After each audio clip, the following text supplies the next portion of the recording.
Então, estamos gravando mais um estudo do NEP, do Cefa, NEP, Núcleo de Estudo e Pesquisa do Evangelho, do Centro Espírita Francisco de Assis, nessa semana, dia 5 de março. Vamos continuar hoje o nosso tema, né, da expulsão dos vendedores do templo.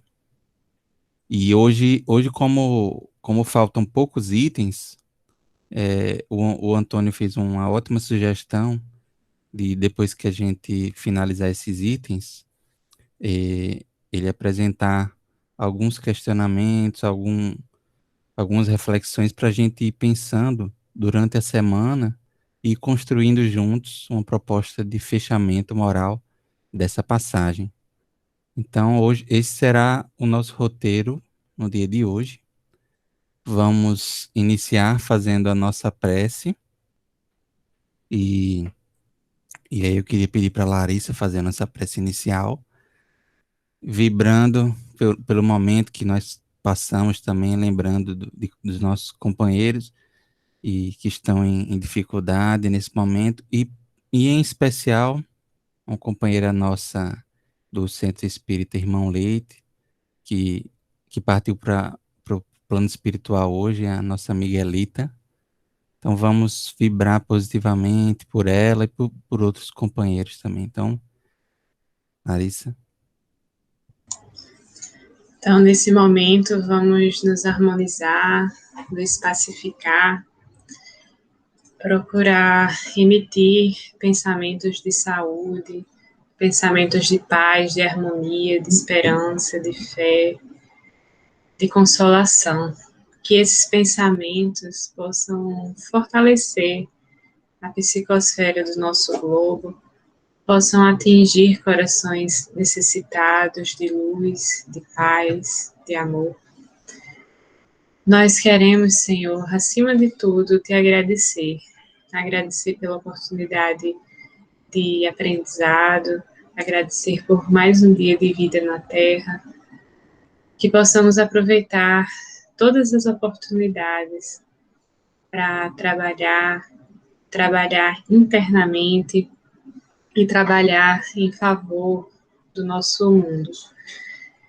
Possamos pensar agora nas pessoas que a gente conhece, que estão precisando de orações, a nossa amiga Elita e toda a sua família, e tantas outras pessoas que estão enfrentando dificuldades, passando por transições. Agradecemos por tudo, Pai, que assim seja. Que assim Assim seja. seja. Amigos, eu queria lembrar a vocês, também a quem por acaso depois estiver assistindo a essa gravação, que os vídeos dos estudos anteriores estão todos no nosso canal do YouTube, né, que é NEP Cefa. Então, desde já do início da pandemia, onde nós precisamos passar para essa modalidade virtual, nós passamos a gravar e estão todos os estudos lá, né? Desde o ano passado. Só para deixar esse registro para todos nós. E agora, vamos, nesse momento, antes de eu passar a palavra para a Ruth, fazer uma breve leitura da nossa passagem. Então, eu apertei sem querer aqui, neguei a entrada para Israel, sem querer. Eu fui compartilhar, deixa eu dizer para ele, Israel, tadinho. Débora está conosco. Boa noite, Débora. Seja bem-vindo novamente.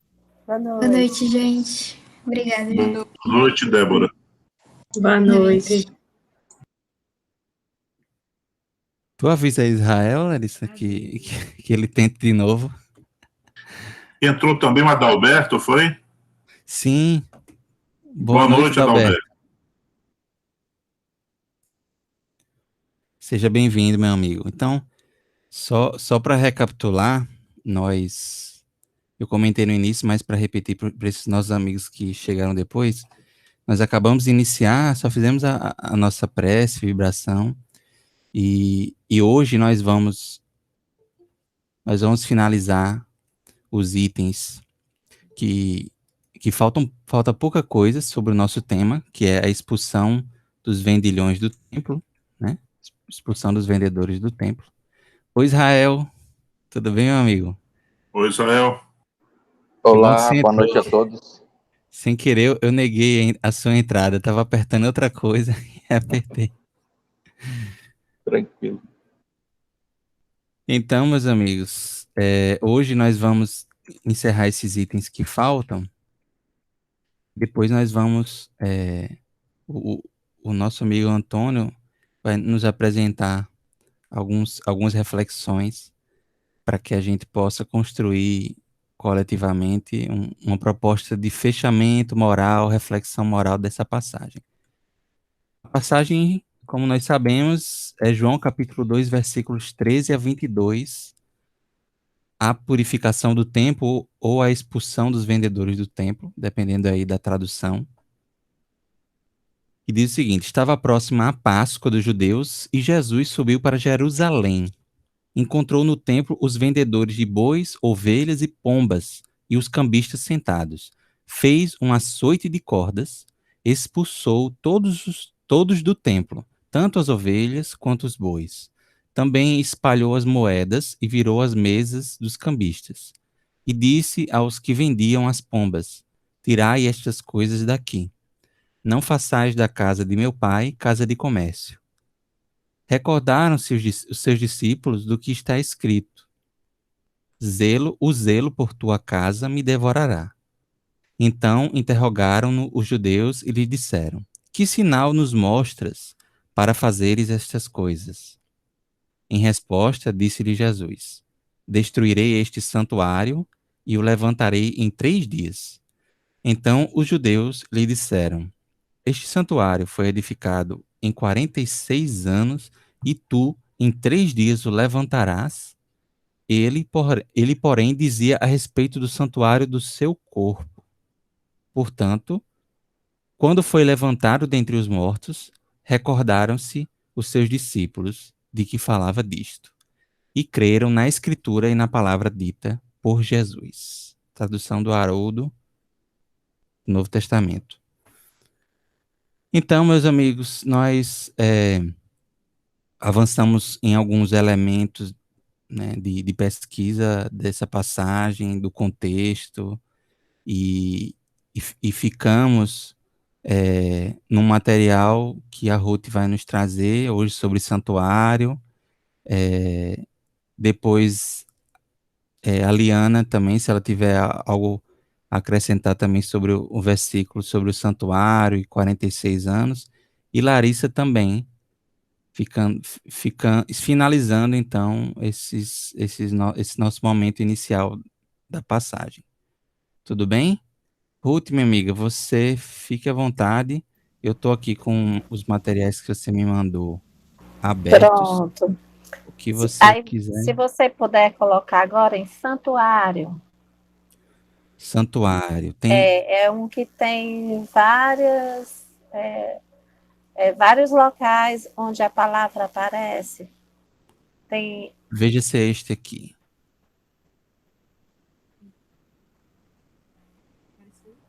Tá aparecendo, não?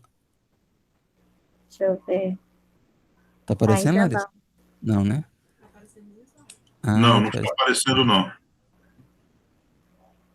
Vamos lá.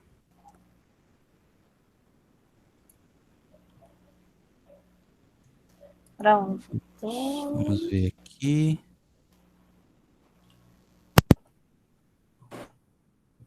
Dá uma olhadinha agora.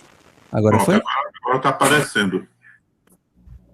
Pronto. Veja se é esse, Ruth, o material.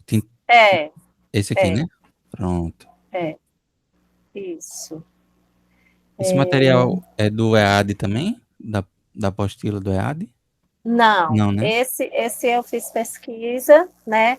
Mas esse primeiro logo abaixo da palavra santuário, foi pesquisado no Comentário Bíblico de Davis, né? E ele diz que santuário é um lugar de oração, né? De adoração, né? Lugar de E oração também. adoração. Estou sem óculos, povo. Dá uma. Sem óculos, olha, sem óculos. Perdi o óculos. Ah, Maria. Tem que mandar fazer outro. Está em Êxodo, né, 25:8, em Hebreus 9:1. Também ele é o santo lugar, e ele aparece em Êxodo 26:33. E o lugar santíssimo, que aparece também em Hebreus 9:25. E essa palavra santuário, ela é citada várias vezes, né?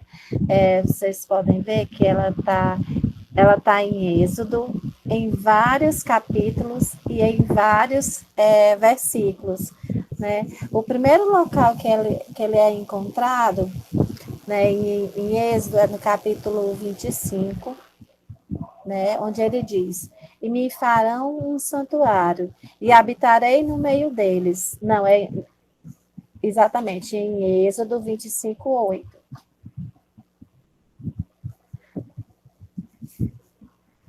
Tu pode ir subindo só um pouquinho, porque senão não consigo ler. Tá paradinho. Ah, pronto. Posso sim, eu vou subindo aqui. No versículo 8, ele diz: estes receberam de Moisés toda a oferta alçada que trouxeram os filhos de Israel para a obra do serviço do santuário, para fazê-la, e ainda eles lhe traziam cada manhã ofertas voluntárias. Essa já está em Êxodo 36:3. Pode ir subindo um pouquinho? Posso. A próxima citação, ela também está em Êxodo, onde é dito: e a prata dos arrolados da congregação foi 100.000 talentos e 775 silos, conforme o ciclo do santuário. 38:25. Pode subir. A próxima citação, ela está em Êxodo 30:13. Todo aquele que passar pelo arrolamento dará isto: a metade de um ciclo, segundo o ciclo do santuário. Este ciclo é de 20 geras. Devia ser alguma moeda, né, Antônio? Que era usada naquele tempo no Antigo Testamento, né? Era a moeda do templo. A moeda do templo, né? A metade de um ciclo é a oferta do Senhor. 30:13. Pode passar. Subir um pouquinho.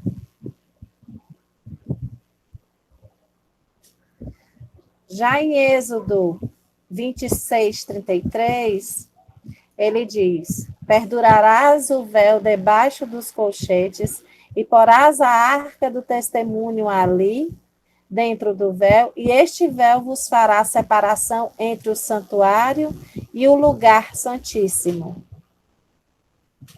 Tudo me parece referência, né, Antônio, e meninos e meninas, ao templo, né, ao local que era guardado, esse santuário que era guardado as tábuas, né, das leis. Sobe um pouquinho. Ruth, só por curiosidade, eu tenho aqui no material deixa eu ver se eu consigo aqui, uma imagem dos ciclos, que em judeu é o shekel. São as moedas. Eu vou ter que ir passando que eram usadas aqui. Deixa eu ver se eu consigo. No santuário, né? Aqui, ó. Essa é uma imagem dos ciclos, né? O shekel em em hebraico e sícula em português. São as moedas que eram utilizadas nas negociações no Templo de Jerusalém. Essa que era a tarefa dos cambistas, né? Trocar as moedas estrangeiras por esse tipo de moeda, que é com essa moeda que se comprava os objetos de sacrifício, né? Os animais de sacrifício do templo, né? Exatamente. Ruth, outra coisa também que você trouxe interessante, que dá para conversar muito com o Evangelho de João, é essa primeira citação que você trouxe de Êxodo, né? Me farão um santuário e habitarei no meio deles. Aqui santuário está no sentido também de templo, mas de quase com uma tenda também, né? Até inclusive esse verbo habitar ou tabernacular, alguns estudiosos dizem que é um verbo se referindo a fazer tenda. E esse verbo é utilizado por João, por evangelista, quando fala da vinda do Cristo, né? Quando fala da vinda do verbo. Nós, né? Exatamente, que a gente estudou lá no prólogo de João. Não é isso, Antônio? Esse trecho aí do Êxodo é um trecho, na época, onde não existia o templo ainda, eram feitos tabernáculos, não é? Na época em que o povo estava exilado, os tabernáculos eram feitos no deserto, né? E tinha toda uma medição que era feita. Eu estou vendo até se eu encontro aqui uma referência para mostrar para vocês de como é que isso era feito no deserto, né? Sim, é verdade. Foi construído o templo mesmo, tá certo? Mas até então não tinha ainda o templo, não tinha sido feito o templo de Salomão, que foi Davi que começou, né? E Davi não pôde terminar porque ele era impuro, ele havia derramado sangue, feito guerra. E ele entregou essa tarefa a Salomão, seu filho, né? E coube a Salomão fazer isso. Mas nessa época do Êxodo, na época de Moisés, pronto. Deixa eu mostrar aqui a minha imagem. Não sei se daqui dá para vocês verem, ó. Não sei se dá para vocês verem. Para ver, para enxergar? Eu tirei a apresentação para ficar mais próximo. Tô vendo, sim. Então, isso aqui era feito no deserto, né? Então, vocês veem que existia o tabernáculo, era feito numa tenda realmente, não é? E aí, era aqui que Deus era adorado. Então, quando o Êxodo faz essa referência a esse tipo aqui de construção, certo? Isso aqui foi tirado aqui, gente, do Atlas da Bíblia. Tá? Esse Atlas da Bíblia. Então, vocês têm a referência aqui de como que era o... Não sei se está dando para enxergar direito, como eu estou com o livro na frente. Então, era desse. Vocês veem lá dentro da tenda, né? Vocês veem lá o candelabro de 7 pontas, né? Vocês veem as duas asas presentes, a Arca da Aliança, né? Então, era dessa forma que era feito antes, até que, quando foram para a Terra Prometida e tudo, que começou realmente a construção do templo de pedra, tá? Muito interessante. Eu fico assim... pensando, né, refletindo sobre como o...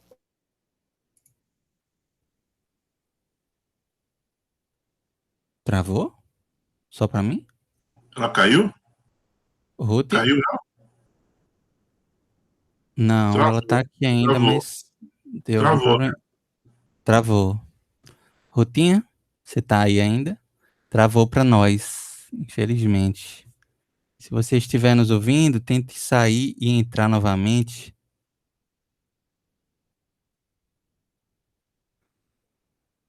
Enquanto isso, para que a gente prossiga, deixa eu ver se eu tenho algo mais para mostrar para vocês.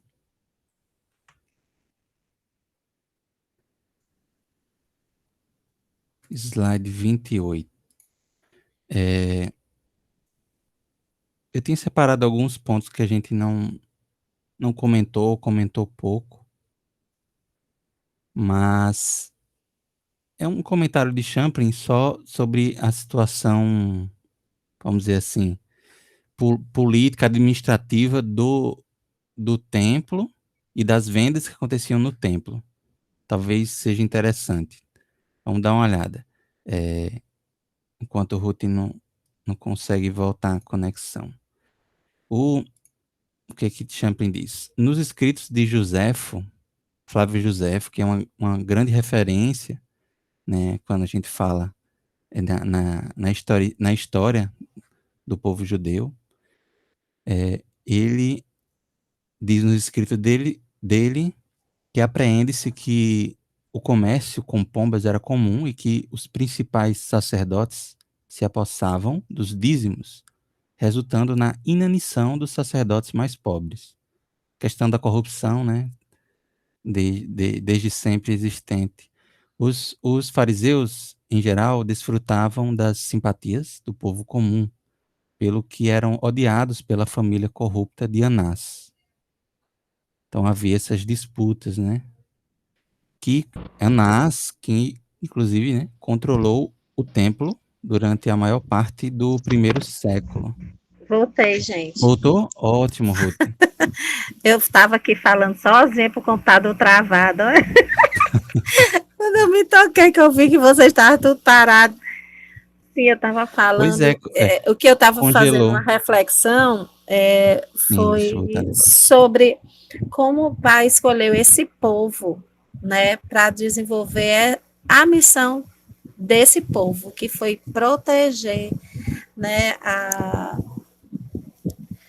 proteger as leis, fazer perpetuar, né, as leis durante séculos e séculos, né, mesmo com os equívocos que foram cometidos, né, mas Deus sabia exatamente para quem ele colocou essa missão, né, para o povo que colocou esta missão.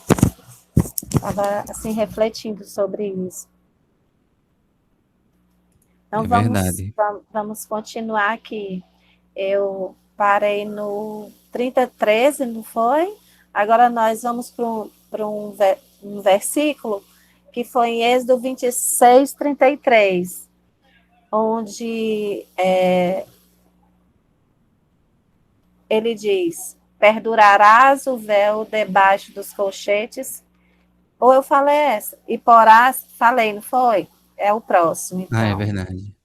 Foi, é o 36:4, onde ele diz: e vieram todos os sábios que faziam toda a obra do santuário, para cada um da obra que fazia. Tem que ter o contexto, né? Esse versículo ele é muito pequeno, não dá nem para a gente, mais ou menos, eu não entendi muito assim a frase, porque tem que entender o contexto todo, né? Sim, mas o que a gente percebe, Ruth, é que em Êxodo, né, são muitas citações que você está trazendo, haviam muitas orientações bem diretas e como o Antônio falou, até medidas, né, de como deveria ser construído o santuário para orientar. E como você também falou muito bem, Ruth, e proteger essa mensagem.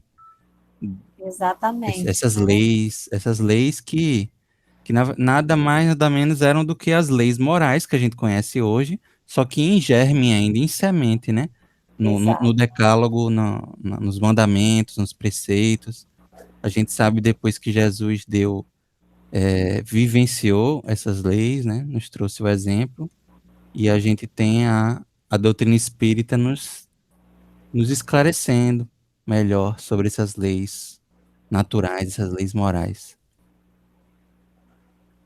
O próximo versículo também de Êxodo, em 38:26, onde ele diz: um beca por cabeça, isto é, meio ciclo, conforme o ciclo do santuário, de todo aquele que passava aos arrolados da idade de 20 anos para cima, que foram 603.550. Isso devia ser alguma coisa relacionada, né, ao que era pago no santuário, e fala aqui de jovens, né, da idade de 20 anos para cima. Você tem alguma referência, assim, sabe alguma coisa com relação a isso especificamente, Antônio? Não, é só mesmo o censo que eles faziam mesmo, né, de contagem da população, porque eles controlavam muito isso no templo para efeito financeiro e econômico, né? Pronto. Eles Eu tinham, vou fazer o seguinte. José, eles tinham isso muito controlado por conta disso, né? Pronto. O próximo versículo 30, 24 também faz referência a esse tipo de coisa, né, de pagamento dessa moeda, né, do santuário. Já o próximo, né, ele fala de Arão, ele diz assim Arão levará os nomes dos filhos de Israel no peitoral do juízo sobre o seu coração, quando entrar no santuário, para a memória diante do Senhor continuamente. Essa já é uma citação bem mais que fala, né, daqueles homens, né, e de seus filhos, né, a perpetuação dessa tarefa, né, de cuidar das leis, né, que estavam ali sobre o cuidado deles. E a Ruth, minha importância amiga, desses homens. Oi. é uma sugestão, né? Como são muitas citações, acho que seria bom selecionar Pois algumas, é, as mais importantes. eu comecei a fazer isso agora. Eu pulei uma, né?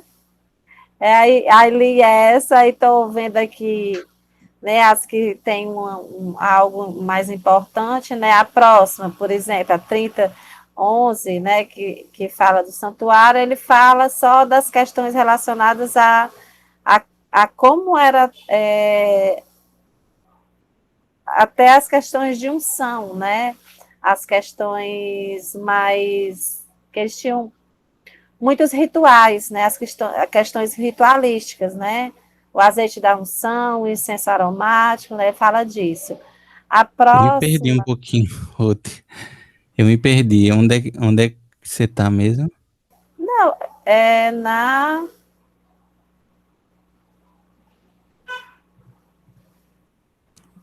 Você falou da de Arão. Foi. Vale, eu pulei, Não. mas lá para baixo foi mesmo. Ah, aqui, agora eu tô vendo. Pronto. 31:11. Pronto. O que a gente percebe é isso mesmo, né? São diversas orientações bem diretas, bem. Exatamente, né? Deixa eu contar aqui, peraí. Porque se eu for ler todos, a gente não termina hoje, não. Só para ter uma São base, nos 3 1, primeiros 2, livros, esse termo é citado mais de 150 vezes. 3, 7. Nossa, era um São tema. Quer várias, dizer, são sim, várias citações, né? Mas assim, o significado, né, da palavra santuário pelo dicionário de Davis é aquele no início, né? Colocado, né? Ele fala do lugar de adoração, de o santo lugar e de o santíssimo lugar. Eu acho que agora tem alguma coisa tem, relacionada a sinais, né? não, Deixa tem eu um ver se outro tem mais. material aqui sobre santuário. Eu acho que é algum comentário, Ruth, não sei Prenda, deixa eu se ver tá aqui. Deixa eu vendo. ver. Sobre a questão de Ah, tá ser aqui. O edificado. estudo bíblico. E começa com o nome estudo bíblico, né? Esse aqui Ah, tá, é esse aqui. mais pano, tá? Que começa com um estudo bíblico 8, né? Santuário.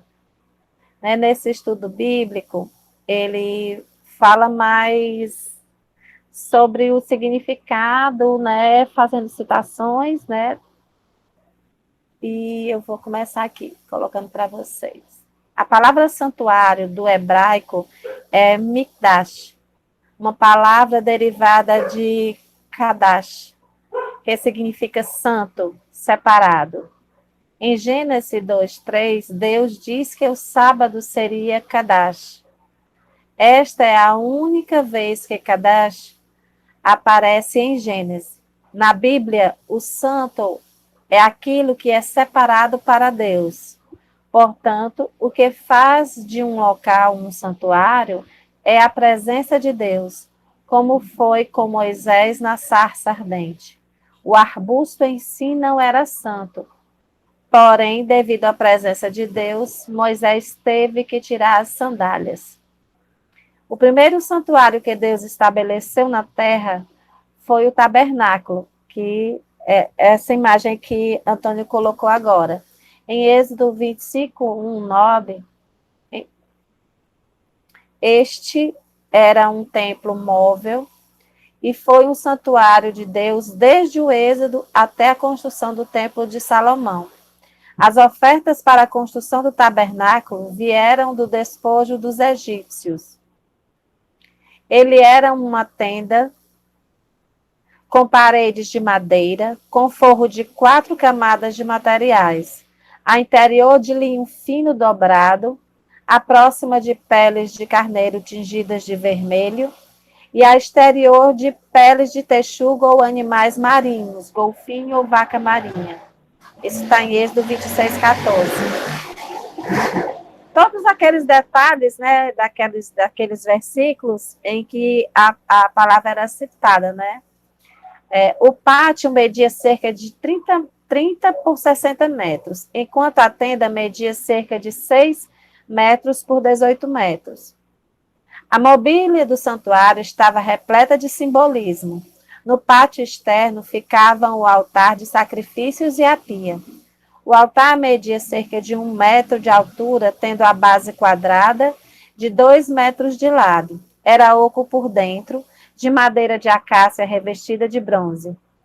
Era onde acontecia o primeiro contato do pecador com o plano da salvação. Ele tinha que matar um animal, que significava o sacrifício vindouro de Cristo, para a remissão de seus pecados. Em seguida, havia a pia, que era feita de bronze polido nos espelhos das mulheres. Ela representava a purificação, que após a vinda de Jesus, era representada pelo batismo. Eu não sei se esse comentarista, se ele era católico ou se ele era protestante. Enquanto o altar deve ser derramado sangue para apagar o pecado, lei, na pia a água purifica este pecado, graça. A tenda estava dividida em 2 compartimentos por um véu, santo e santíssimo. No santo, que era maior, havia uma mesa com 12 pães à direita, um candelabro de 7 lâmpadas à esquerda e um altar de incenso ao fundo no meio. A mesa tinha aproximadamente 75 centímetros de altura, 50 centímetros de largura e 1 metro de comprimento. Era feita de madeira de acácia revestida de ouro. Os 12 pães sobre ela representavam as 12 tribos, o alimento espiritual, Jesus, o pão da vida. O candelabro era feito de ouro puro e representava Jesus, a luz do mundo, o Espírito Santo. O altar de incenso era feito de madeira de acácia revestida de ouro. Sobre ele o sacerdote colocava as brasas tiradas do altar de sacrifício, e então a fumaça subia e enchia tanto o santo quanto o santíssimo. Tanto o altar de incenso servia aos 2 compartimentos. O incenso queimava continuamente sobre o altar, o que representa a intercessão de Jesus em nosso favor. Se ele vem fazendo uma interpretação e já colocando a ligação com Jesus, né? No compartimento santíssimo havia apenas uma peça de mobília. A Arca da Aliança era uma caixa de madeira de acácia revestida de ouro, com pouco mais de 1 metro de comprimento e 60 centímetros de largura. Dentro dela estavam as tábuas dos 10 mandamentos, um recipiente contendo maná e a vara florida de Arão. A arca representava o trono de Deus. Sobre ela estava o propiciatório, como uma lâmpada como uma tampa. Ele era feito de ouro puro, e sobre ele havia 2 querubins, também de ouro puro, um de frente para o outro, ajoelhados e com o rosto para baixo. Uma de suas asas estava abaixada e a outra levantada, e tocando a do querubim à sua frente. Olha aí, rapaz, ô povo competente. Sobre o propiciatório ficava o Pentateuco, escrito por Moisés, e era ali que se manifestava a presença de Deus, o Shekinah. Era ali que Deus se comunicava com seu povo. O segundo santuário de Deus na terra foi o Templo de Salomão. Ele foi construído aproximadamente 400 anos após a saída do povo de Israel do Egito. Está em Reis 6, 1, 2. Era um santuário fixo, maior, 9 por 27 Ruth, metros. Oi. Deixa eu só lhe interromper, porque eu acho que agora ele vai começar a descrever o santuário de Salomão. Que aí também tem detalhes muito parecidos, embora seja mais imponente, né? Talvez seja interessante a gente ver... Pular para essa parte aqui, de depois dos 70 anos de cativeiro, né? Isso. Pronto. Aí vocês leem aí sobre o Templo de Salomão, seus detalhes, né? Estão todos com referências, né? Onde foi encontrado, né? Na Bíblia. Aí aqui, depois de 70 anos de cativeiro, conforme a profecia, um grupo voltou a Jerusalém e iniciou a reconstrução do templo. Este ficou conhecido como Templo de Zorobabel, um líder político da época. Os objetos que haviam sido levados do templo de Zorobabel eram inferior de Salomão. Neste templo não havia Arca da Aliança. Ela foi substituída por uma pedra. Fala? Não sabia não. Existem 4 teorias para explicar o desaparecimento da arca. A primeira, que ela foi escondida por homens santos logo antes da invasão da Babilônia, que Jeremias a escondeu, que Nabucodonosor a destruiu, que está no céu. A teoria mais aprovada é que ela está escondida desde a época da invasão da Babilônia. Aí fala de um 4º santuário aqui, do templo de Herodes, e foi feita uma reforma de Zorobabel. Aí eu vou pular um pouquinho e vou ler só o último parágrafo, certo? Foi determinado pelos líderes da época que apenas os sacerdotes podiam trabalhar no templo, bem diferente da construção do tabernáculo, onde Deus capacitou artesãos dentre o povo que fizeram o trabalho perfeito e rápido. No templo de Herodes havia espaço para as mulheres e os gentios. Ele também era muito bonito, de mármore branco coberto com lâminas de ouro, sendo considerado uma das maravilhas do mundo antigo. O seu tamanho era o mesmo do templo de Salomão. Além dos aposentos laterais sobre o Santo e o Santíssimo, também havia aposentos onde os sacerdotes se reuniam. O templo sempre foi motivo de grande orgulho para os judeus. E o templo de Herodes, que ficou pronto em 66 depois de Cristo, foi destruído no ano 70 depois de Cristo. Depois disso, ele nunca mais foi reconstruído. O que restou até hoje é o Muro das Lamentações de Jerusalém. Nunca mais, né? Nunca. A gente vê que ele foi reconstruído várias vezes, mas depois da época do Cristo, só sobrou o muro. Interessante, Ruth. Tá batendo vento de novo, viu, Ruth? Pronto. Guardei aqui. Pronto, passou o vento? Passou. Apesar dele trazer... Ele inclui, como você falou, né? Deve ser algum amigo, companheiro evangélico ou católico. Ele ele bota muito da interpretação dele, né? Em relação à presença do Cristo. Muito embora seja um santuário na época judeu, não existia não existia ainda Jesus encarnado, né? Isso. Mas Interessante ver esse histórico do ele santuário, né? traz, né, em meio à história, ele insere, né, a sua própria interpretação, né, e inclui aí Jesus nesse tempo, né. Muito bom, Ruth.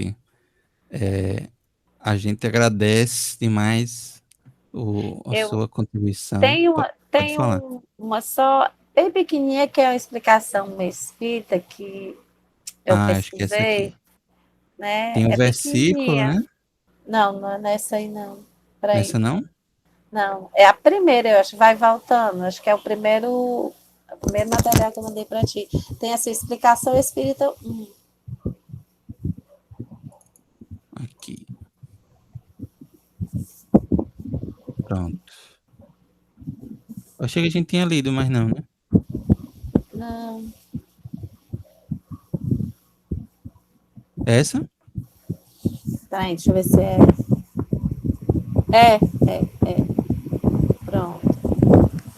Aí, pra gente. É só uma coisinha pouquinha, né? Pequena, né? Que eu encontrei, porque tem muitas fontes, né? Falando sobre isso. Foi o seguinte, sobre a questão do templo, né? Do templo, já se referindo ao a perícope, né? Do João. Ele diz assim, esse comentarista, né, espírita, ele fala assim: aos escribas e fariseus, aos doutores da lei, respondeu Jesus: desfazei este templo e eu o levantarei em 3 dias. Fazendo alusão, diz-nos claramente o evangelista, ao templo de seu corpo, que, cobiçado pelo ódio, devia tombar mais tarde, para mais tarde ressurgir. Aos modernos doutores da lei, aos novos escribas e fariseus, poderá responder o Consolador prometido, isto é, aos espíritos em missão, ao serviço que vinha o amado Mestre. Destruir a verdade, se o puderes, e só assim o Espiritismo desaparecerá da superfície da terra. Convocai novos concílios e nele determinar o desaparecimento da verdade e da boca dos túmulos, quais pedras das estradas de Jerusalém, bradará a voz dos enviados do Senhor, clamando por toda parte, pela observância do verdadeiro Evangelho, pelo cumprimento da doutrina do crucificado, tão mal compreendida e tão barateada pelas vossas ambições.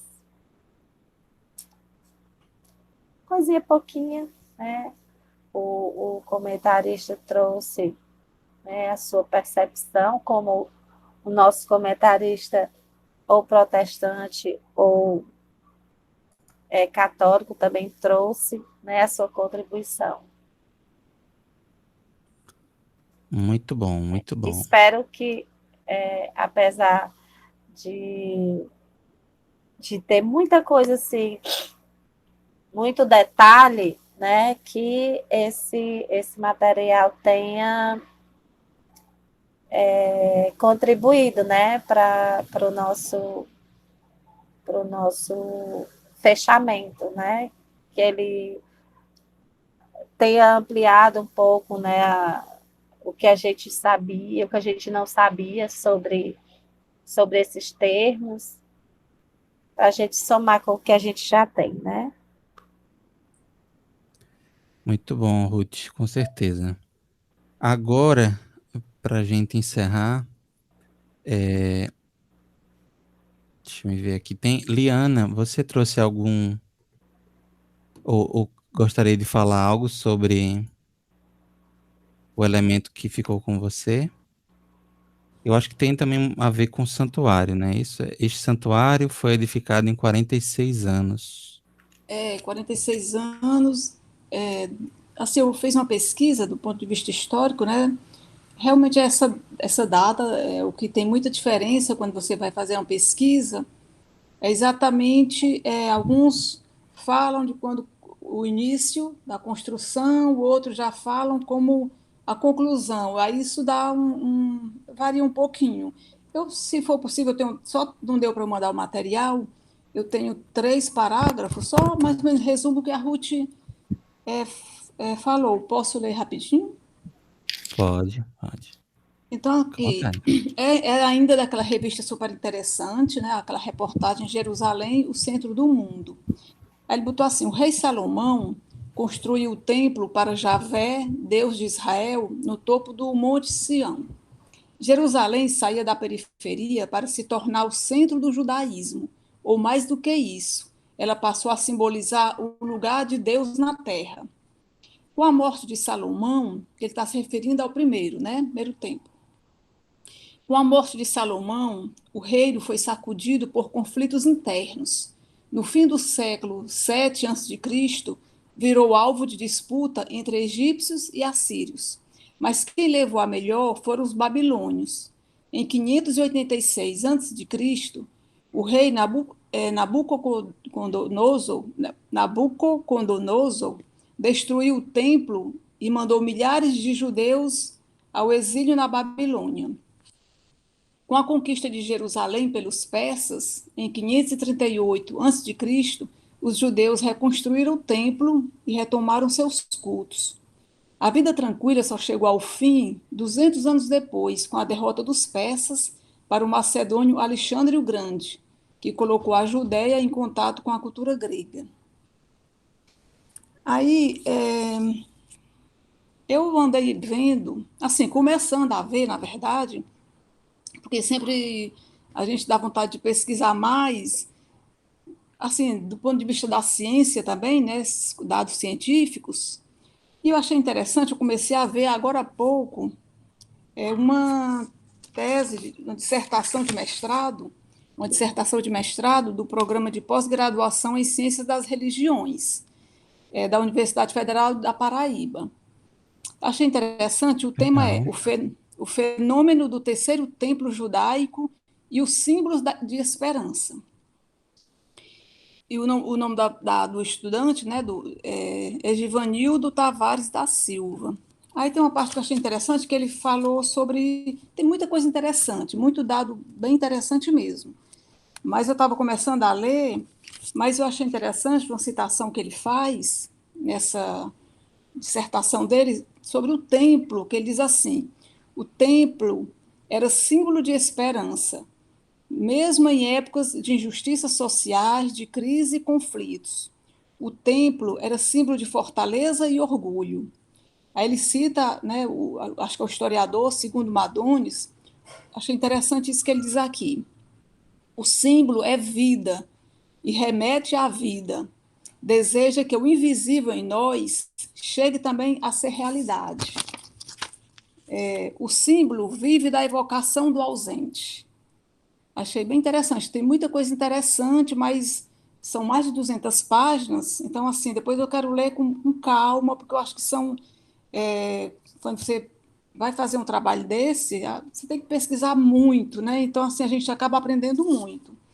E só para finalizar aqui, eu achei interessante também no caso da revista Super Interessante, um dado sobre... Porque, assim, a gente fala de templo e isso, logicamente, remete a Jerusalém, né? E nessa revista Super Interessante, da reportagem Jerusalém, o Centro do Mundo, eu achei interessante essa informação sobre Jerusalém. Ele diz o seguinte: não é à toa que a cidade dourada, que é considerada, né, Jerusalém, que hoje tem uma população aproximada de 700 mil habitantes, equivalente a João Pessoa, na Paraíba, Campo Grande, Mato Grosso do Sul, ou Santo André, em São Paulo, tem sido a mais disputada da história. Abre aspas. Nos últimos 4.000 anos, houve pelo menos 118 conflitos por Jerusalém. Ela foi 2 vezes destruída, 23 vezes sitiada, 52 vezes atacada e 44 vezes capturada e recapturada por tribos ou exércitos de impérios, diz o historiador Eric Klein, autor de Jerusalém, Jerusalém Sitiada. Aí, ainda sem tradução no Brasil. Nesta reportagem, vamos reconstruir a história da cidade. Ele fala, nessa reportagem, na verdade, ele conta, é bem interessante, conta a história de Jerusalém. É isso, agora que eu vi, ó, que eu tinha colocado. Eu aqui olhando no meu celular. Pois é, então, assim, são dados, acho bem interessantes, né, porque falar de templo, não falar de Jerusalém, né, na verdade, E o que é que, em resumo, né, que o templo, ele tinha uma importância sem dúvida para os judeus. Então, assim, quando eles foram exilados, então era a esperança deles, era esse templo que vivia no imaginário. Eu até cheguei a ver também uma outra, essa já era uma tese de doutorado, que ele aí já ele dizia que, na verdade, nem se sabe se de fato o templo existiu, que era como se fosse um imaginário para dar sentido à vida dos judeus. Mas essa daí já exige um estudo mais polêmico e de forma mais assim aprofundada. Mas, enfim, na verdade, só despertou a vontade mesmo de pesquisar mais sobre o templo. Então, é isso. Muito bom, Lili. Interessante que você falou que é impossível falar de templo sem Jerusalém, realmente, porque o templo mesmo só existia um, que era o de Jerusalém. As demais eram sinagogas, né? E, e esse templo veio para substituir justamente esse santuário que a Ruth nos trouxe, nos falou, que é falado no Êxodo. A gente vai ver, vai fazer muito sentido quando a gente começar a ver os ensinamentos. E isso que você trouxe, Lili, não é tão viajoso assim, não. Essa ideia de que o templo e esses símbolos que a gente trouxe hoje, esses detalhes, né, que Êxodo nos traz, por exemplo, eles têm uma simbologia que vai conversar com a vida dos judeus, com a nossa própria vida, de alguma forma. E aí a gente precisa saber compreender isso. Acho que é esse nosso movimento agora, de tentar compreender, não ficar apenas nessa materialidade do templo, né? Que de nada adiantaria se construir, um templo aí tem uma determinada cômodo onde fica uma arca, tem dois querubins, enfim, que templo é esse, o que que ele pode nos trazer de ensinamento e qual é, como a gente viu até na própria passagem, qual é a simbologia que a gente pode fazer? Santuário do seu corpo, como é falado o que que isso quer dizer? E Que essa Jesus está questão, falando, né? por exemplo, dos 46 anos, né, e quando Jesus falou dos 3 dias, né, que ele realmente destruiria, né, e depois faria uma nova construção. Eu até, com uma conclusão que o Antônio Carlos vai, né, vai aprofundar, eu fiquei pensando, eu li um livro, é um texto da vida, de Hermance Dufour, que ela fala que, às vezes, normalmente as pessoas, quando elas despertam para a missão dela, aqui na Terra, normalmente elas já estão, tipo, metade da vida, é que ela tem esse despertar, porque talvez seja um momento em que ela vai desacelerando, né? E eu fiquei pensando, assim, quando Jesus fala, assim, quando, na verdade, foram necessários 46 anos, e Jesus fala em apenas 3 dias, eu fico pensando das mudanças que a gente precisa fazer e que sempre, mesmo com tanto tempo para a gente construir a nossa vida, a descoberta da missão, ou tudo que a gente construiu, que muitas vezes a gente para e diz, não era isso que eu queria, não é isso que eu buscava quando veio se despertar, mas que sempre há tempo para você começar de novo, para você fazer a reforma íntima, né, nessa caminhada educativa. Você, claro que em 3 dias você não vai fazer qualquer mudança, mas o despertar pode acontecer em qualquer tempo. E a gente está vendo nesse momento agora que quantas pessoas estão refletindo, né, sobre a vida que você construiu só voltada para o materialismo, né? quando ao longo de tantos anos, décadas, você não reserva um tempo para fazer uma avaliação das suas prioridades, né? O tempo que você poderia reservar para, sei lá, fazer um trabalho voluntário, para ouvir mais o outro, ajudar em casa mesmo, né? Você ter uma outra atitude. Eu fiquei, quando eu concluí, assim, na verdade, há muito que pesquisar, mas nesse primeiro momento, esse despertar veio para mim, assim, o que então a gente fez ao longo da nossa vida, o que a gente está fazendo, e que a gente poderia despertar, aproveitar até momentos assim, infelizmente, mas para despertar, né? Mesmo numa situação de tragédia, de caos, você pode despertar e fazer, construir um novo templo, né? Com outras pedras, com outros, enfim. Mas o Antônio Carlos pode concluir, né, como ele estava propondo inicialmente. E eu quero agradecer assim por essa oportunidade, porque como é rico, né? Como é bom a gente começar a descobrir que como a gente não sabe nada e como há coisas maravilhosas para se descobrir e a gente aprender, né? É verdade, Lili. Antes de passar para o Antônio, eu queria só comentar um ponto da sua fala. Eu achei muito interessante. Até estava refletindo aqui. Talvez seja até bom a gente resgatar isso depois, essa discussão sobre o tempo, na parte das reflexões morais.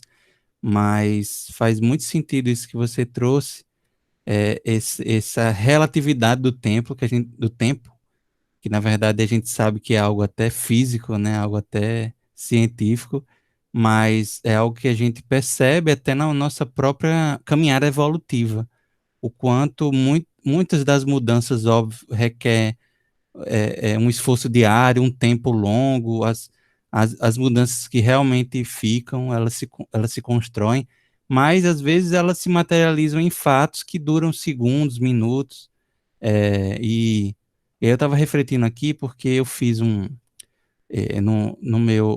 na universidade eu fiz um trabalho, na verdade foi minha monografia, sobre anencefalia, não na perspectiva jurídica, né? Porque, como a gente sabe, o Brasil aprovou o aborto de anencéfalos, e porque o anencéfalo tem pouca expectativa de vida. Geralmente dura, às vezes, horas, às vezes uma semana. Muito raro é que uma criança com anencefalia consiga sobreviver por muito tempo. Mas a gente está valorando esse tempo, né? O quanto tempo de vida é o tempo necessário para a gente ter uma mudança, uma reflexão. É, Às vezes a materialidade do nosso pensamento faz com que a gente deixe isso de lado, né? É importante perceber que ali, às vezes, também no leito de morte, uma pessoa consegue refletir algo em minutos que não refletiu durante uma vida inteira, por exemplo. Então, essa reflexão sobre o tempo nos nossos confrontos íntimos, na nossa evolução íntima, eu achei muito interessante. É algo que a gente depois reflete melhor. Agora, então, eu queria passar aqui, vou colocar um material que o Antônio me mandou. Oi? Eita, eu esqueci. Larissa está aqui me lembrando que tem um material que ela também separou aqui. Desculpa, desculpa.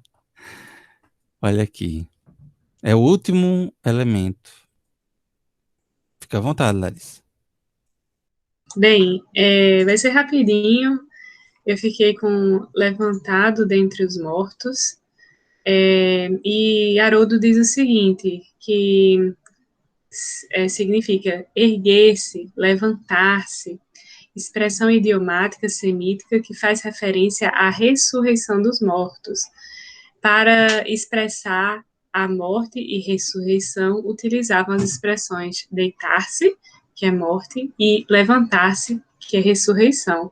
É interessante, né, como a linguagem hebraica, a linguagem aramaica, enfim, com uma palavra significava um monte de coisas, né? Diferente do português, que tem muitas mais palavras, né? Cada um para designar uma coisa diferente.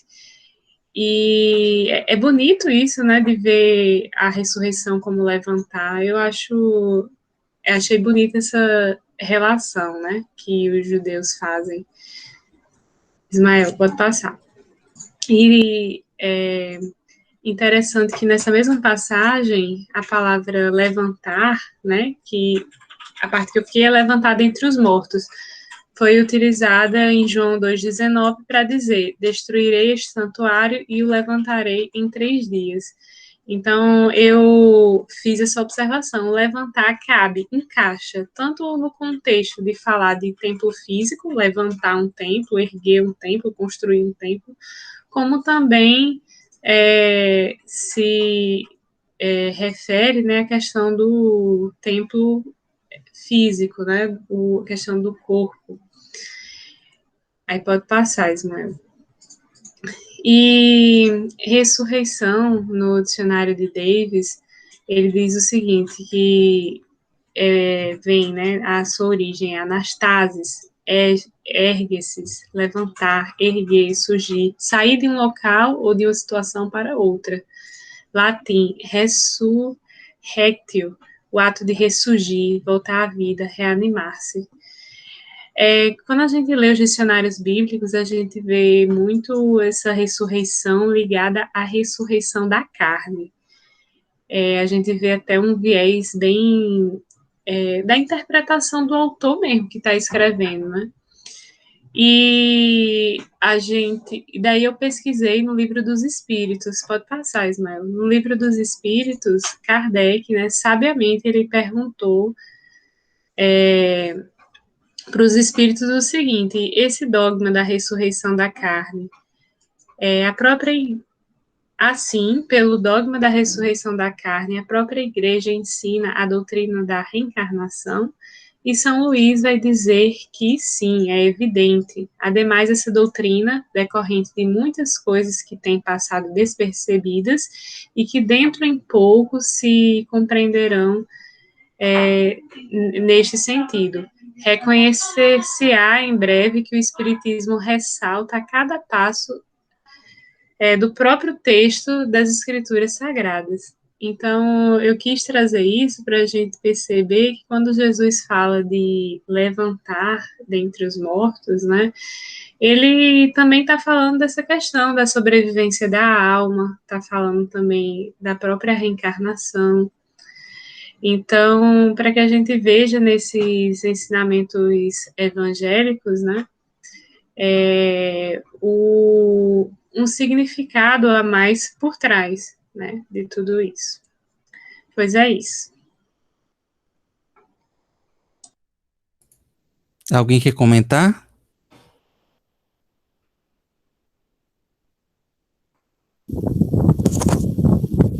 Muito bom, então, obrigado, Larissa, e a todos que trouxeram suas contribuições. Agora eu vou colocar em tela o material que o Antônio me trouxe. Vocês estão conseguindo ver? Então, né? Então, Antônio, meu amigo, fica à vontade. Tá. Você pode passar aí a passagem, né, que essas são as 2 passagens de João e Mateus, né? A ideia, gente, foi apresentar algumas ideias sugestivas para que a gente pense durante a semana e para que nós mesmos possamos fazer a construção dessa parte moral na semana que vem, né? Então, são algumas reflexões, não são todas, né? Seria muito interessante que todos participassem, que todos pensassem nisso, né? Para que a gente pudesse fazer essa construção. Começando, uma das coisas que me chamou assim, a atenção nessa perícope, né? Se nós formos analisar esse trecho de João, nós vamos ver que três versículos, eles não se coadunam com o fato que ocorreu em si, né? Que são os versículos 16, 21 e 22. O 16 é quando ele fala, o 17, aí está 16, mas é o 17. Recordaram os discípulos o que está escrito: o zelo por tua casa me devorará, né? E depois os 2 últimos, que ele falava sobre o santuário do corpo, e que, portanto, quando ele foi levantado dos mortos, eles se recordaram de que Jesus falava do que já estava escrito e creram na Escritura. Então, esses 3 versos são versos conclusivos de João a partir dos acontecimentos, tá? Então, esse é um fator muito interessante para a gente pensar. São conclusões que João tirou, que com certeza, nesse verso 17, recordaram seus discípulos, zelo pela tua cadeira. Isso não foi pensado na hora. Na hora ninguém associou isso. Isso com certeza deve ter sido comentado depois, e João tirou essa conclusão, e como João narrou isso daí no final da sua vida já, João já encaixou perfeitamente. Embora esses versículos, eles expliquem os anteriores, né? Isso é interessante para a gente poder pensar para fazer esse fechamento, né? Partindo desse princípio, uma outra coisa que eu gostaria de falar é recordar por umas 2 vezes as colocações que o Israel fez nas reuniões anteriores, naquelas interpretações que o Israel começou a fazer. Eu acho que as interpretações são bem interessantes também, para que a gente possa pensar, né? E dentro daquele viés que Israel colocou, algumas coisas chamaram atenção. Para que nós possamos, assim, começar a fazer o fechamento moral, ou seja, tentar tirar o espírito da letra, tentar entender o significado espiritual disso, a primeira colocação que a gente tem que ter: o que significa a Páscoa? Nas nossas pesquisas, nós vemos o significado disso para os judeus. Nós temos que tirar uma conclusão espiritual do que é que isso significa para essa interpretação espiritual.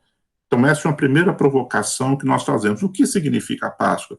Se para os judeus era libertação, era livramento, está ligado à questão do verbo panache, que é pular, que simbolizou a questão do sangue do cordeiro nos umbrais das portas, dos primogênitos, etc., etc., etc., que nós vimos nas pesquisas.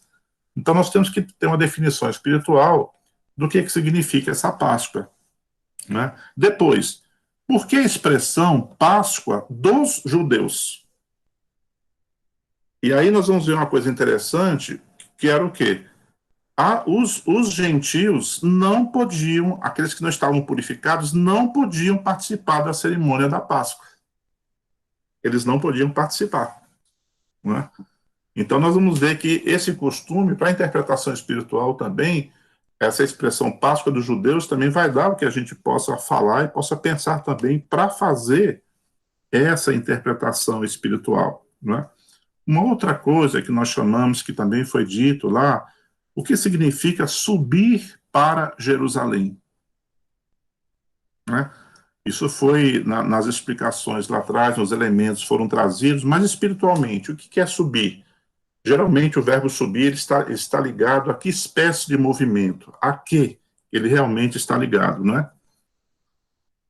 Uma outra colocação que se faz também, atentar para o verbo encontrou. Então, ele encontrou no templo. Então, o que significaria encontrar? Tá certo? Encontrar tem vários significados, né? Então, ele encontrou no templo. Encontrou quem lá no templo, né? Ele encontrou aqueles que estavam lá, tá certo? Os vendedores, etc, etc, etc, etc. E o que significa o templo? O que significa o templo? Nas obras de Emmanuel, tá certo? Nós trouxemos aqui algumas colocações para que a gente possa pensar na hora que a gente for fazer o nosso fechamento. Não significa dizer, gente, que realmente o roteiro tem que ser esse. Nós estamos colocando ideias para que todo mundo medite e possa fazer um fechamento, possa dar suas ideias para fazer esse fechamento. Então, nas obras de Emmanuel, nós pegamos algumas citações que são interessantes. Nas obras de Emmanuel, geralmente, quando ele fala em templo ou santuário, ele se refere a santuário do coração, a santuário doméstico, ou a santuário interior, ou a santuário íntimo. Então, isso já nos dá uma pista de interpretação espiritual que vai muito ao encontro daquilo que o Israel tinha colocado nas reuniões passadas, né? Então, as obras de Emmanuel, as mensagens são muito direcionadas para esse tipo de interpretação.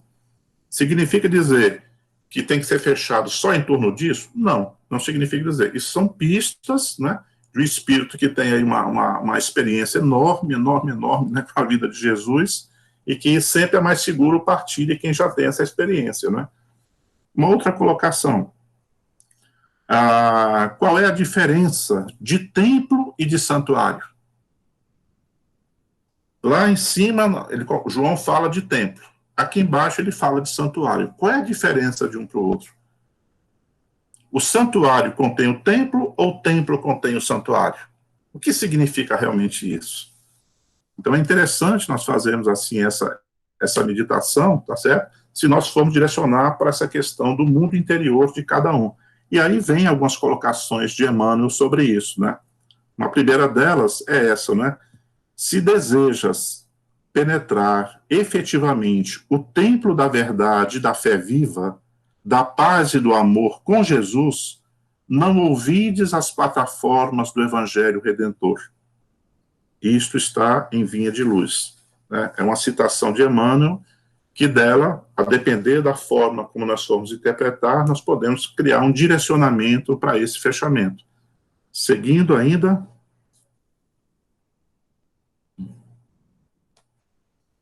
A outra frase. Somos compelidos a reconhecer que todos somos individualmente portadores de um templo interno. Então aí acho que Emmanuel já nos dá uma chave bem interessante. Somos compelidos, né, a reconhecer que todos somos individualmente portadores de um templo interno. E se nós partirmos dessa interpretação, então tudo aquilo que já foi dito, se nós formos transcender para uma interpretação espiritual, nós já vamos começar a ter uma série de referências internas bem interessantes para isso. Uma outra colocação que ele coloca, né, que eu trouxe aqui, templos de pedra arruinam-se, tá certo? E aí nos vem a seguinte pergunta: qual é o tipo do nosso templo interno? Que tipo é o nosso templo interno, né? Então, são colocações que a gente vai poder fazer para colocar. E uma outra colocação que ele também tem é que o mestre não violentaria o santuário de cada filho de Deus, nem mesmo por amor. Cada espírito guarda seu próprio tesouro e abrirá suas portas sagradas à comunhão com o Eterno Pai. O Criador oferece à semente o sol e a chuva, o clima e o campo, a defesa e o adubo, o cuidado dos lavradores e a bênção das estações, mas a semente terá que germinar por si mesma, elevando-se para a luz solar. Isso está lá em Vinha de Luz, né? E na hora que ele faz a referência de que Jesus não violentaria, nem mesmo por amor, que cada um guarda o seu tesouro, nós vamos pensar lá no Santíssimo, no Santo dos Santos, na arca da aliança interna. O templo interno não seria o espírito de cada um? Sim, Adalberto, tranquilamente. Pode ser interpretado assim, sem nenhum problema, né? Outra colocação que ele faz, que nos dá um outro direcionamento, que o sentimento, ele é o santuário da criatura. Sem luz aí dentro, é impossível refletir a paz luminosa que flui incessantemente de cima. Isso está em Vinha de Luz, né? Então, são colocações de Emmanuel que podem nos ajudar a fazer essa interpretação, a meditarmos para esse fechamento. Uma outra colocação, chegando aqui no final também, uma outra meditação que nós colocamos, é que em nosso mundo interior, o que representam os vendedores e os cambistas? Se nós partirmos do princípio do templo interno, os vendedores e os cambistas, o que representariam no nosso mundo interior? Vamos lembrar um detalhe, que esses últimos, os cambistas, encontravam-se sentados. Esta é uma reflexão bastante interessante para a gente fazer quando formos fazer essa associação espiritual. E o açoite de cordas? O dicionário bíblico, ele tem um texto muito interessante sobre cordas, que eu acho que valeria a pena a gente refletir. Ele diz o seguinte, que essas cordas, elas eram suficientemente fortes para suportar o peso de um homem, para o trabalho de transportar pedras de construção de uma cidade até um vale, e ainda para prender animais ou homens. O cordão de 3 dobras era forte, possivelmente feito de fibras de palmas trançadas, pelos de cabras ou tiras de couro. Os homens colocavam cordas em torno da própria cabeça, como também se vestiam de panos e saco, como sinal de tristeza, arrependimento ou rendição. Olha que interessante. Joséfo se refere a essa prática intitulando-a o antigo modo de súplica entre os sírios. Está lá em Flávio Joséfo. seguindo ainda um fechamento interessante que ele faz sobre cordas. Os usos figurativos de corda incluem o seguinte. Primeiro, olha, usos figurativos, isso é o dicionário bíblico, hein? Usos figurativos. 1. Alguém que está preso com os seus pecados. Olha que interessante. Olha que interessante. As cordas da iniquidade ou aflição. A corda da vida. As cordas de um pai treinando o seu filho a andar, que é figurativo para um princípio de direção. E, por último, uma figura de autoridade e restrição. Isso está no dicionário bíblico de Wycliffe. Então, vocês notem, ele já o dicionário dando as interpretações de corda.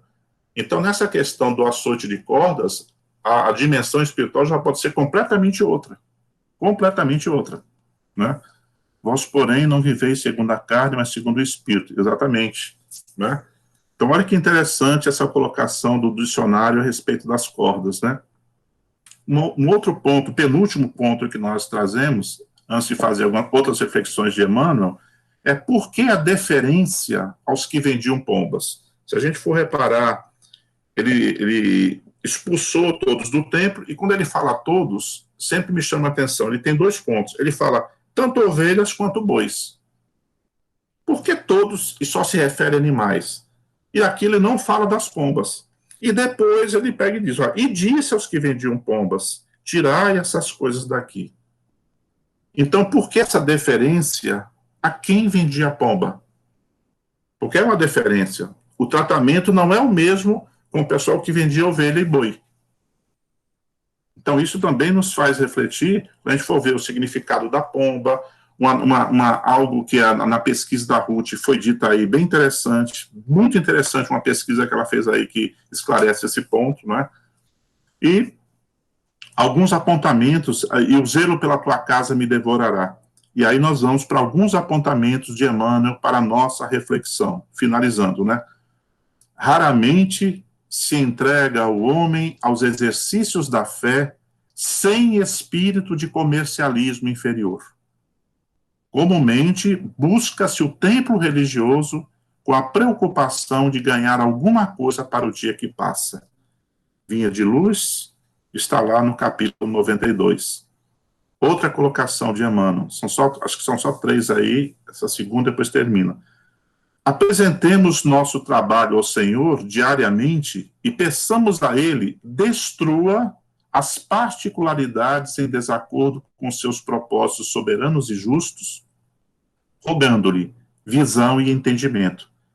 Seremos compelidos a formar o campo mental de nós mesmos, a erguer a casa de nossa elevação, olha aí o templo, e a construir o santuário que nos seja próprio, vinha de luz. E para fechar, ele nos coloca que muita vez é imprescindível que os alicerces de nosso santuário interior sejam abalados e renovados. Esses trechos estão fazendo alusão àquele lá, a casa devora, certo? É importante vocês fazerem esse link, né? Cristo não é somente uma figuração filosófica ou religiosa nos altiplanos do pensamento universal. É também o restaurador da casa espiritual dos homens. Então, acho que isso aí são alguns pensamentos que a gente está trazendo a título de sugestão para que a gente possa meditar para começar a fazer esse fechamento moral, se nós entendermos que esse templo realmente é o templo interior e que todo este movimento da presença de Jesus, né, da corda, o que são os vendilhões do templo, o que são esses cambistas dentro de nós, né? O que isso pode remeter ao que nós fazemos hoje em dia, puxando muito ao entendimento que a Lili fez agora há pouco, que me emocionou bastante, porque realmente quando a gente estuda o Evangelho e traz essa interpretação para a gente, nunca mais na vida a gente consegue ver o Evangelho de outra forma. Nunca mais. E ele passa a ter um sentido muito mais rico para nós, muito mais rico do que aquela letra, aquele comentário vão, que sempre a gente estava acostumado a fazer, né? Então, são essas reflexões que fica aqui aberta aqui nesses minutos finais, para que a gente possa acrescentar outras, fazer, tá certo? E criar mais elementos para essa meditação e para esse fechamento na próxima semana. Seria interessante que cada um trouxesse os seus pensamentos desse fechamento, que entendeu espiritualmente o que entendeu que isso quer dizer, qual é a mensagem que pode ser extraída daí.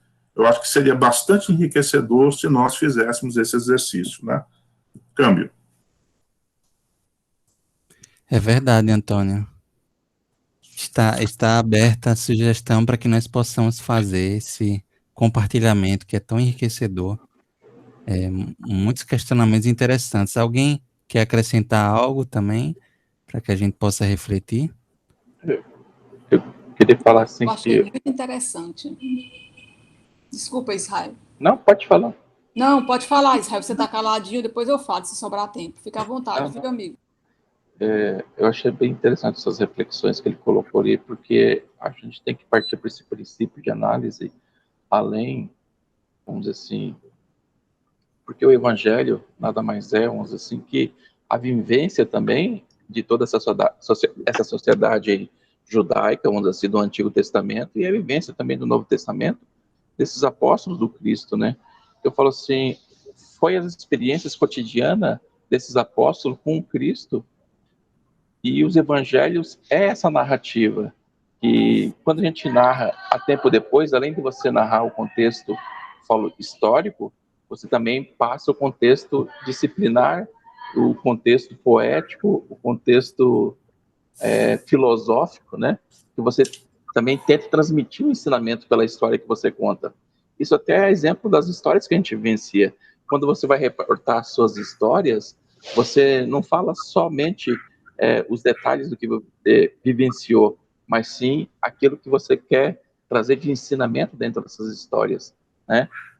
E quando o Antônio foi falando ali e colocando esses elementos para a gente analisar, é interessante quando ele fala ali a relação dos animais mesmo, me veio na cabeça a hora que ele falou das pombas ali, porque das pombas, a gente vai ver em outra passagem ali que ele faz comparação também, de como ele fala das cobras e das pombas, né? Ele coloca sinônimos, né? Eu acho que Ismael lembra ali, eu não lembro, ser de astutos, como é que ele fala? Prudentes como as serpentes e mansos como as pombas, né? Sim. Então, até me veio aquilo que eu não conseguia lembrar, vamos dizer assim, a característica dos pombos, assim, para ver se tinha relação com de repente, com o que Jesus tinha falado ali. Porque muitas das vezes a gente vai linkando, vamos dizer assim, com outras ideias e outras passagens. Mas também, dentro dessa análise, esse fechamento aí, me reforçou ainda mais essa característica de templo, vamos dizer assim, corpo físico, né? Porque ele fala assim que cada indivíduo tem dentro de si um templo, né? Voltando ali um pouquinho para cima ali, acho que não sei se é Emmanuel que fala a passagem, que cada indivíduo tem dentro de si um templo. Se ele tem dentro de si um templo, ele tem uma área externa, né? Ele não fala um templo interno. Quer dizer que todos somos individualmente portadores de um templo interno. Então tem um templo externo, a parte externa do templo, né? Não sei, só estou analisando aqui, só estou fazendo uma análise. A gente vai... Porque quando a gente fala dessa estrutura, que eu falo assim, do corpo, não só do corpo físico, vamos dizer assim, como esse templo, e quando a gente vai ver assim que ele tem o pátio dos gentios, né?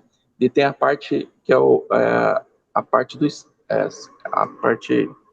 interna ali, que tem duas divisões, né? O Santo dos Santos e o Lugar Santo, né?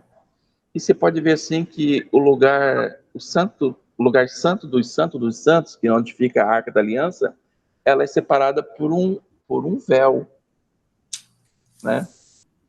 Então, para a gente adentrar, vamos dizer assim, o lugar ali do Santo dos Santos, a gente tem que romper esse véu, né? Se você pensa nesse templo como corpo físico, né? E esse espaço interno, vamos dizer assim, né, com a divisão ali do espaço santo e o Santo dos Santos, esse véu me veio na cabeça a hora que ele estava falando ali, o perispírito. Porque, na verdade, é uma divisão sutil, né? É um véu, não é um... E a parte interna é o lugar mais sagrado, né? E atravessando esse véu em si, deixando toda essa etapa, vamos dizer assim, do tempo como corpo físico, né? A área externa, vamos dizer assim, as questões mais... questão rudimentar, vamos dizer assim, do pensamento, das paixões, das características nossas, né? Tudo que está ali no pátio dos gentios é tudo que a gente tem ainda de questões. Se a gente for ver o mercado que acontece ali fora, é todas as questões que a gente tem ainda das paixões ou do material, que é o comércio em si, né? É a moeda, Interessante essa sua circula. reflexão, Israel.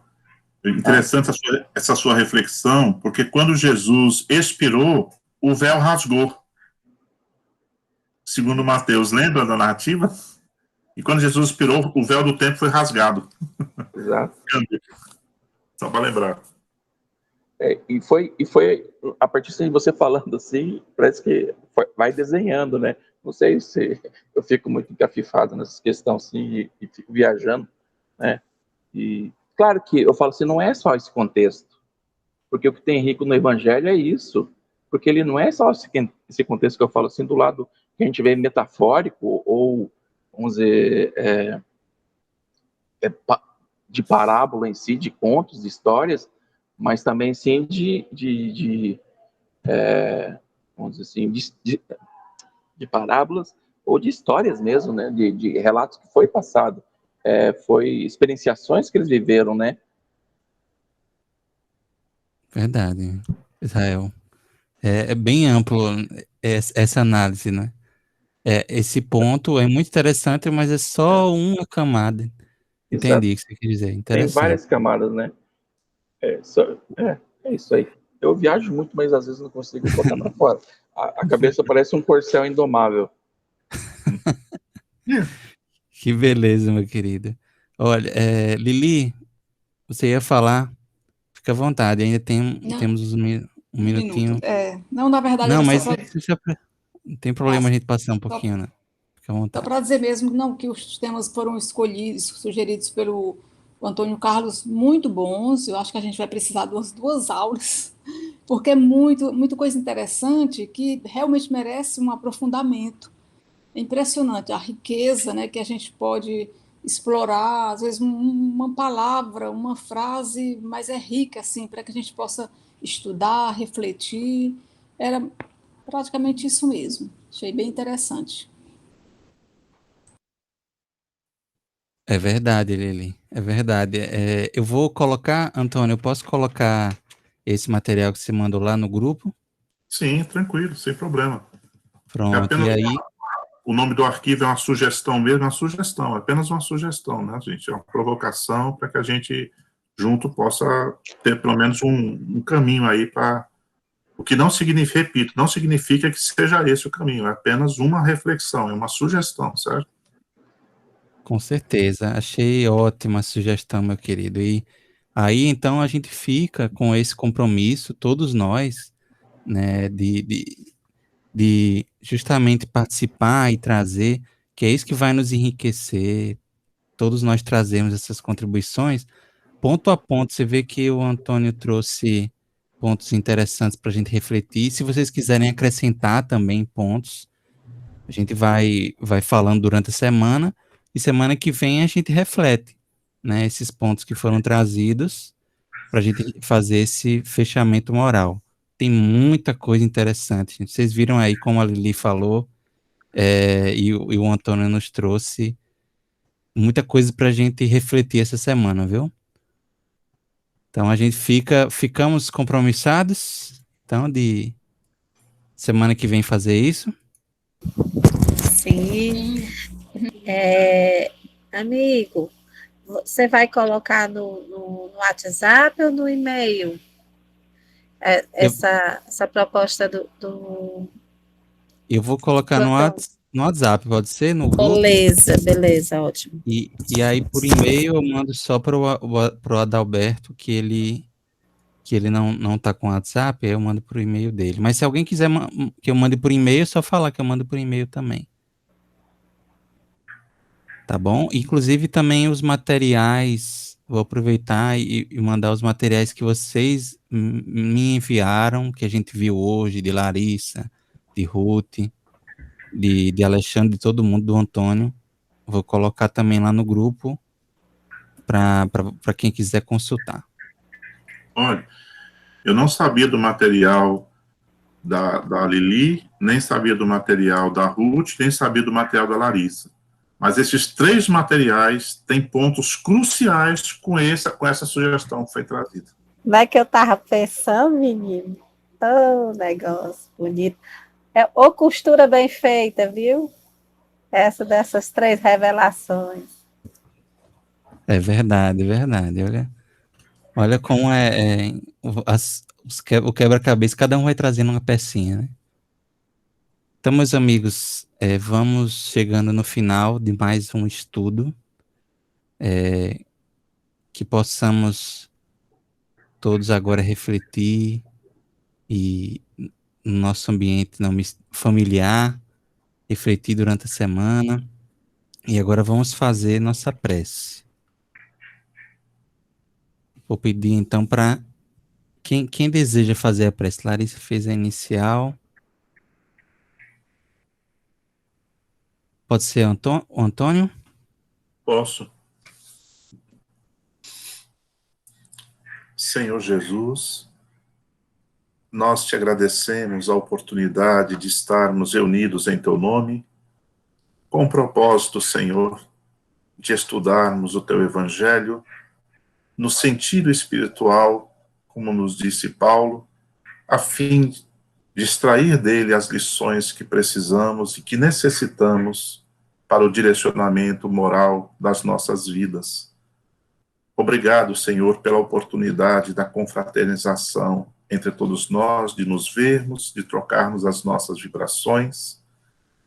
Rogamos uma semana abençoada para todos nós, de força, de coragem, de fé, e rogamos, acima de tudo, a tua bênção para esse instante tão doloroso que a humanidade está vivendo. Ampara, Senhor, aqueles que partiram, ampara aqueles que ficaram, ampara aqueles, Senhor, que não estão sabendo lidar com a situação e que se deixarão, talvez, levar-se pelo desespero. Que a tua misericórdia, que o anjo da caridade que te visitou no alto da cruz, possa abrandar cada coração e levar o consolo e a fé a cada alma. Que a tua paz fique conosco, hoje e sempre. Muito obrigado, Senhor.